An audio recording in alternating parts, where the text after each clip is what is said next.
Bismillah, Assalamualaikum warahmatullahi wabarakatuh. Janoma, cerdas, ramah, berakhlak mulia. Alhamdulillah, wassalatu wassalamu ala rasulillah. Segala puji hanya milik Allah, Rabb semesta alam. Salawat serta salam kita aturkan kepada junjungan kita, suri tauladan kita, Nabi Muhammad Sallallahu Alaihi Wasallam. Apa kabar semuanya? Tetap sehat ya, tetap jaga kesehatan, jaga imun kita dengan memakan makanan yang bergizi. Dan juga kita harus bergerak seperti pada tema kita yang pertama yaitu tentang organ gerak. Kenapa kita harus bergerak? Ya, ibarat kata kalau teman-teman ini biasanya olahraga, biasanya lari, namun seminggu tidak lari, tidak olahraga, pasti bukannya badannya capek malah pegel-pegel. Kenapa? Karena ototnya, karena badannya jarang sekali digunakan.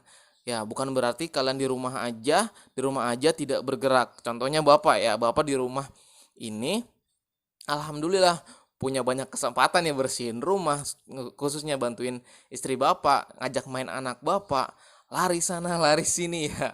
Begitulah kalian di rumah juga jangan rebahan aja, jangan jadi kaum rebahan aja. Kalian bangun, bersihin rumah kek, bersihin kamar mandi kek, tetap semangat. Jangan jangan males bawaannya. Apalagi pagi-pagi adalah waktu paling baik untuk beraktivitas. Tapi kalau sudah ada matahari, silakan di luar berjemur. Kalau banyak orang tetap menggunakan masker. Alhamdulillah, kita berjumpa lagi pada pertemuan kita di subtema yang kedua dari tema pertama yaitu manusia dan lingkungan. Ya, eh, bagaimana kabar lingkungan kalian? Ya, semakin kesini luar biasa, bukannya malah makin sedikit atau berkurang berita tentang COVID-19, ada saja penambahan kasusnya ya. Ya, begitupun di sekitar rumah Bapak juga, subhanallah, ada aja yang baru kena COVID-19, dinyatakan positif. Ada satu keluarga 4 orang tepatnya di sekitar rumah Bapak. Padahal ya biasa-biasa aja, nggak ada nggak ada yang aneh-aneh. Dalam arti kata lingkungan di sini tuh jauh-jauh perumahannya nggak gampangin nular seperti di perumahan padat penduduk gitu ya.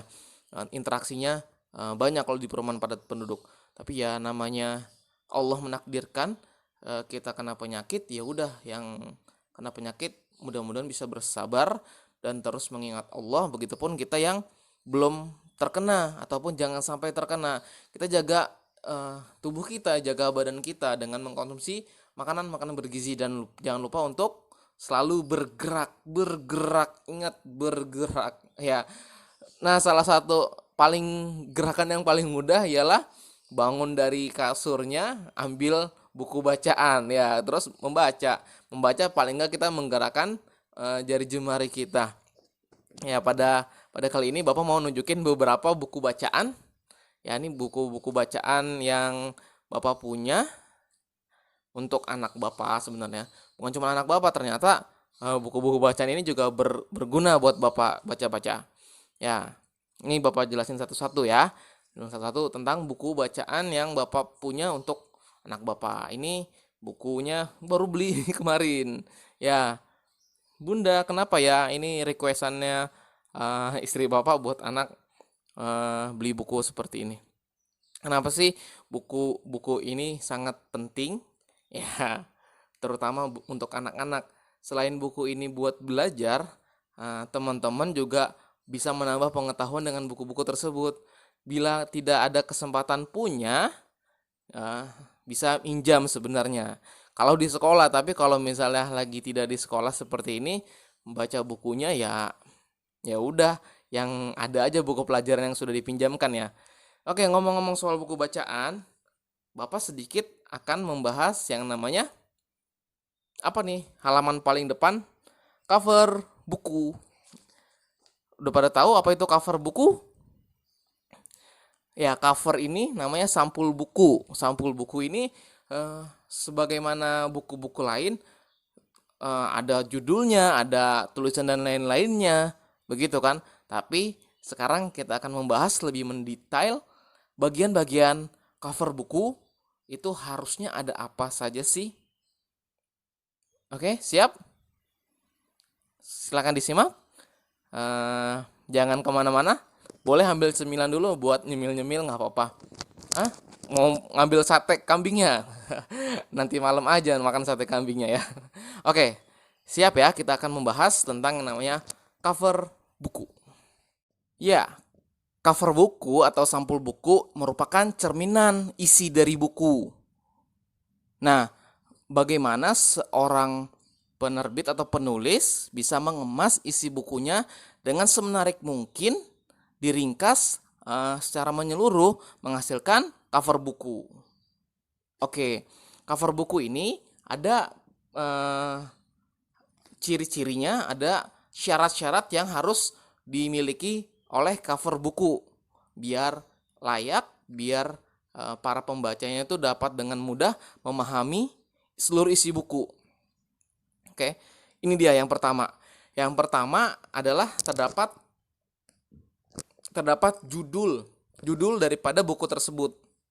Judul daripada buku tersebut harus menggunakan cover font atau tipe huruf yang cukup jelas dibaca. Yang menarik juga seperti ini. Ini apa judul bukunya? Bunda, kenapa ya? Nah, judul tersebut diupayakan tidak terlalu panjang dan lebar, terjadi luas deh, dan juga bisa dipahami, masuk ke dalam pikiran sekali baca tuh, oh itu judul bukunya, oh itu gampang dilihatnya dan enak dilihatnya.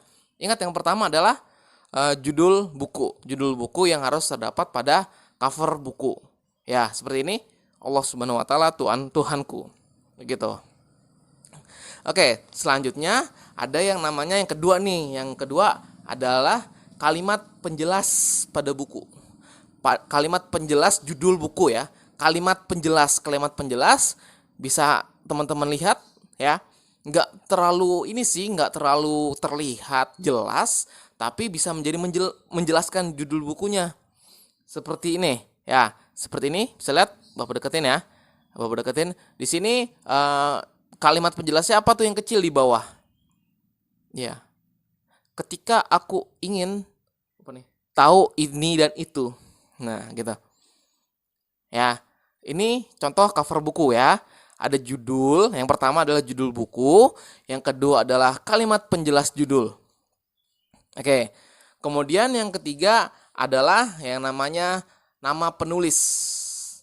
Ya, nama penulis. Oke?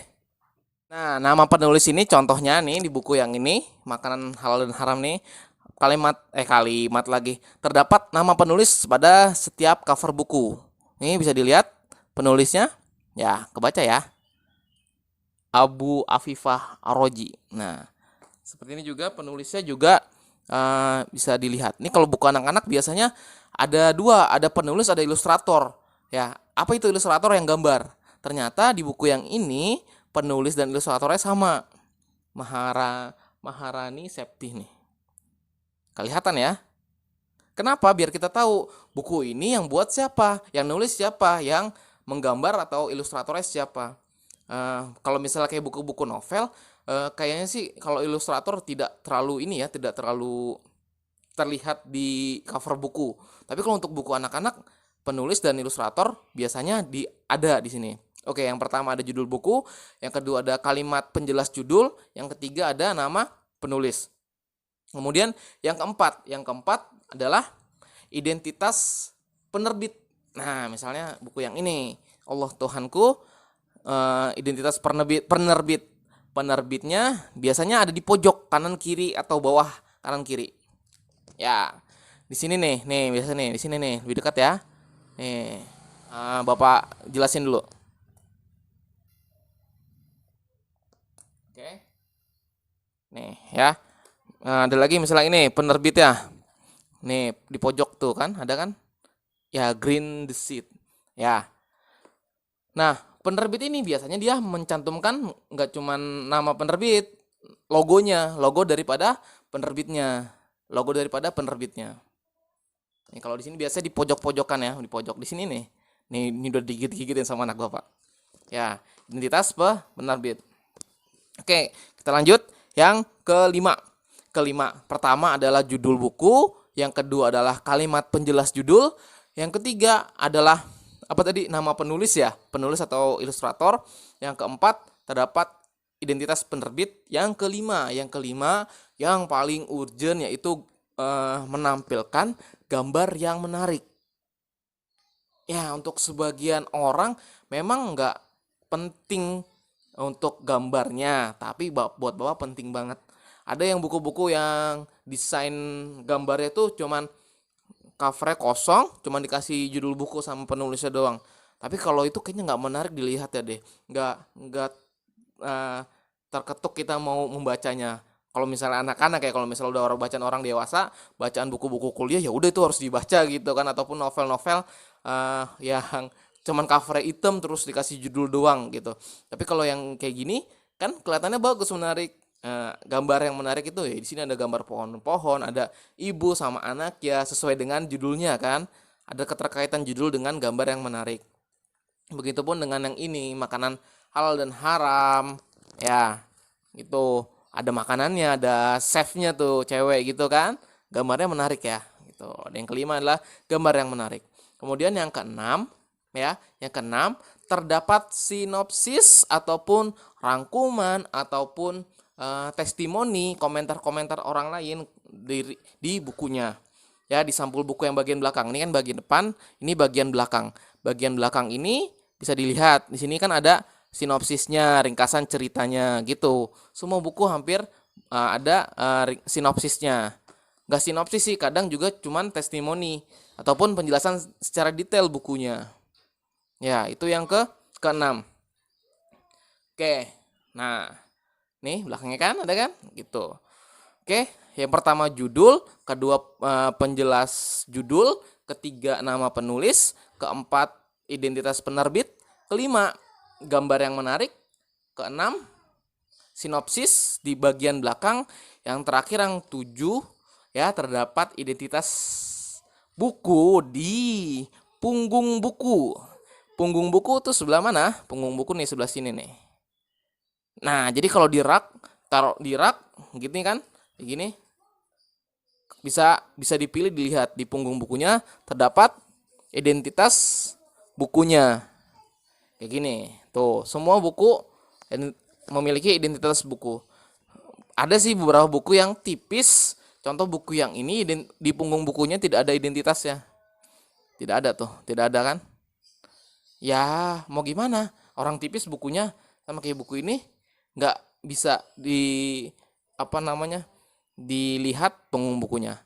Nah, makanya itu tadi 7 syarat buku, sampul buku, cover buku yang bagus dan harus kalian ketahui ketika kalian nanti kelak menjadi penerbit buku atau jadi penulis buku ataupun jadi desainer cover buku ataupun jadi pembaca buku atau penyuka buku, pasti akan pertama ngelihat covernya. Ini bagus enggak covernya, menarik apa enggak, memenuhi 7 syarat tersebut atau tidak.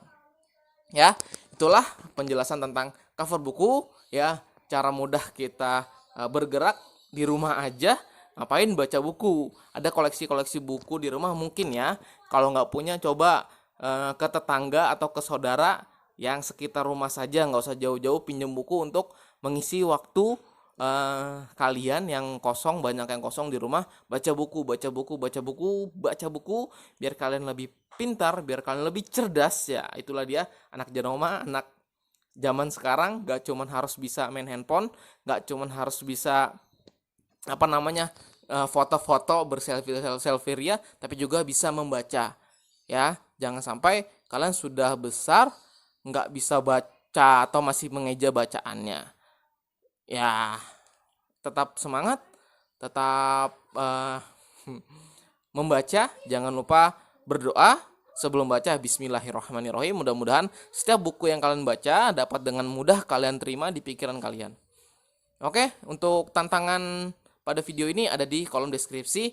Nanti kalian baca tantangannya di kolom deskripsi ya. Jadi Bapak simpulkan ada 7 syarat cover buku yang baik, yang bagus. Itu pertama judul buku, terdapat kalimat penjelas judul. Yang ketiga terdapat nama penulis atau ilustrator. Yang keempat identitas penerbit. Yang kelima memiliki gambar yang menarik. Yang keenam terdapat sinopsis di bagian belakang buku. Yang ketujuh yaitu terdapat identitas buku di punggung buku. Ada 7 syarat cover. Sekian, terima kasih. Wassalamualaikum warahmatullahi wabarakatuh. Janoma, cerdas, ramah, berakhlak mulia. Terima kasih.